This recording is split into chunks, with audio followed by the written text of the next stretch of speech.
My name is Teacher Carol. How are you today? Okay, I'm good. Please get your book, Science in Action, and please open your book on page 92.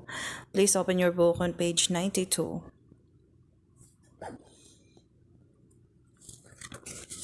Okay, are you ready?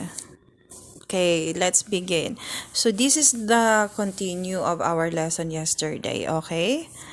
This is the continuation. Okay, so our topic for today is about media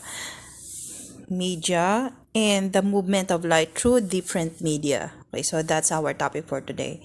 Okay, so media can be classified into three groups as follows. Okay, so first is three groups, okay? So first is a transparent medium. A transparent medium is a medium that allows light to pass through it completely. Example of these media are clear glass, clear bottles, glass jars, and air. Okay, so these are the example of transparent medium. And the second is a translucent medium. Okay, a translucent medium is a medium that allows some light to pass through it.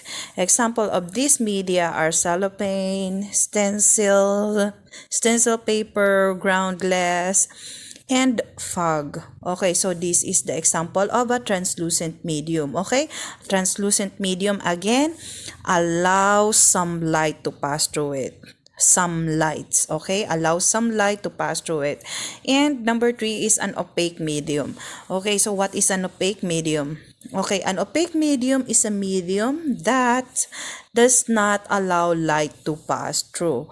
Okay, again, opaque medium does not allow light to pass through.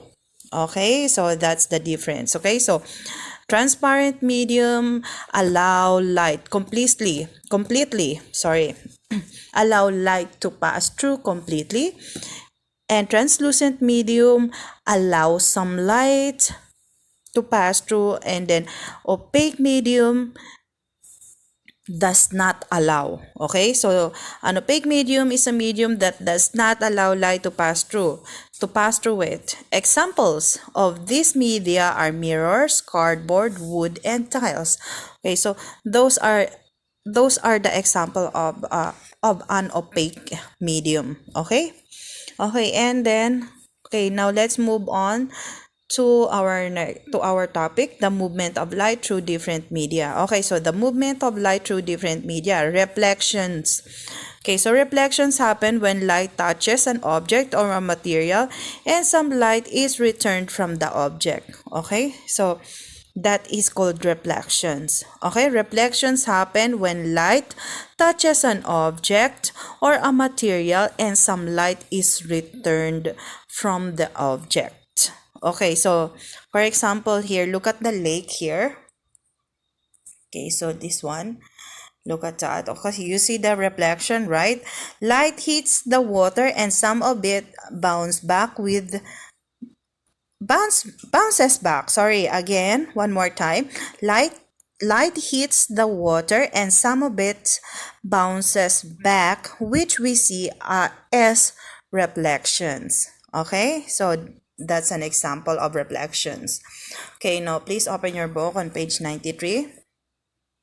Okay, so when light from a flashlight reflects off a wall and hits our eyes, we will see the light on the wall. Okay, when a light here,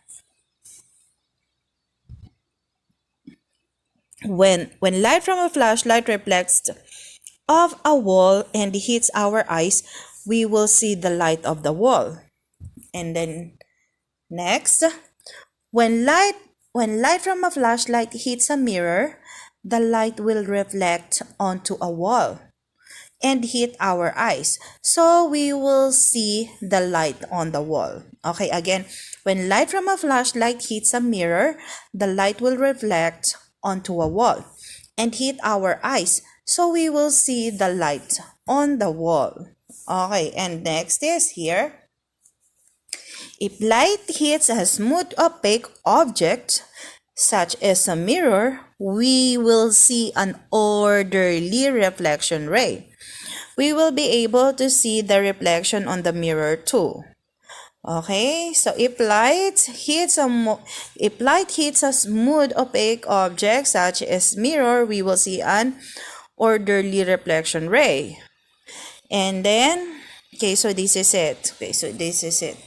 Reflection of light when touching a smooth opaque object. Sample is the mirror, okay? If light touches a rough opaque objects, we will see a disorderly reflection ray. We will not be able to see a reflection on rough objects. Okay, so in rough objects, we will not see a reflection, okay, like the wall. Okay, reflection of light. Okay, so here, reflection of light when touching a rough opaque object. Okay, so that's the reflection of light when touching a rough opaque object. Okay, now please open your book on page 94. Okay, so page 94, what is the reflection of objects like?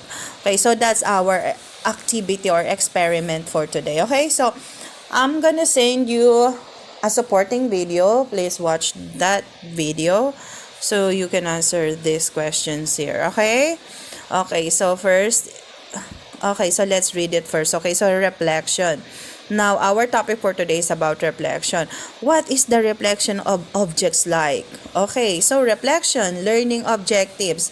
Okay, our learning objectives is experiment and draw a conclusion about reflection. And number 2, explain the reflection of light when it hits an object. Okay, so that's our learning objectives. Instructions. Read and follow the instructions, then record your findings and answer the questions. Okay, so that's the instructions. Okay, materials, flashlight, cardboard, white paper, and mirror. Okay, so that's an example. Materials, that's a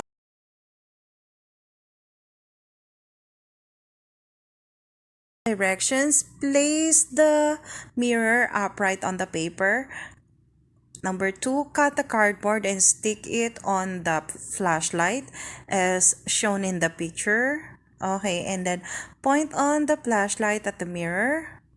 And draw the reflection line that hits the mirror and the light that reflects on the paper. Okay, and then number 4, draw a line that is perpendicular to the mirror on the position that light reflects on the paper, which is called the normal lines. Okay, and then number 5, measure the normal line and the ray that shines measures the normal line and the ray that shines from the flashlight to the mirror. It's called incidence angles. And the corner between the normal line and the ray that shines from the mirror is called reflection angle. Record the data. Okay, and then number 6, repeat the experiment by changing the corner of the ray that shines from the flashlight to the mirror and the normal line incidence angle. Okay, so you have to watch the video to answer these questions. Okay, supporting video. Okay, and then after my video, I will send you the example. Okay, and then free activity questions, color in the circle next to the correct answers. What is the light source in this experiment? Okay, so what is the light source in this experiment? Is it a flashlight or a mirror? Okay, and the number 2, is the light source in the experiment natural or man-made? Is it natural light source or man-made light source? Okay, and then record of activity results. Okay, so table the size of the incidence angle and the reflection angle. Okay, so experiment. Okay, so incidence. Okay, so I will send you this example. Okay, and then color in the circle next to the correct answers. Okay, so number 1, what happened when we pointed the flashlight at the mirror? So what happened? So watch the video. Okay, and then the light. Okay, your choices: the light reflected from the mirror. Next is the other one is the light passed through the mirror. Okay, the number 2, Was there a difference between the light from the flashlight and the angles to the normal line? Incidence angle and reflection. Okay, so was there a difference between the lights? Okay, so A or first is your choice. First choice is yes, because the incidence angle was wider than the reflection angles. Or no, because the incidence angle was equal to the reflection angle. Okay? The number three, what is your conclusion of this study? So what is your conclusion of this study? The incidence angle is equal to the reflection angle. The incidence angle or the incidence angle is not equal to the reflection angle. Okay, now please answer your book here, okay? So please answer the experiment, okay? Okay, so that's it for today. Goodbye, everyone. Thank you.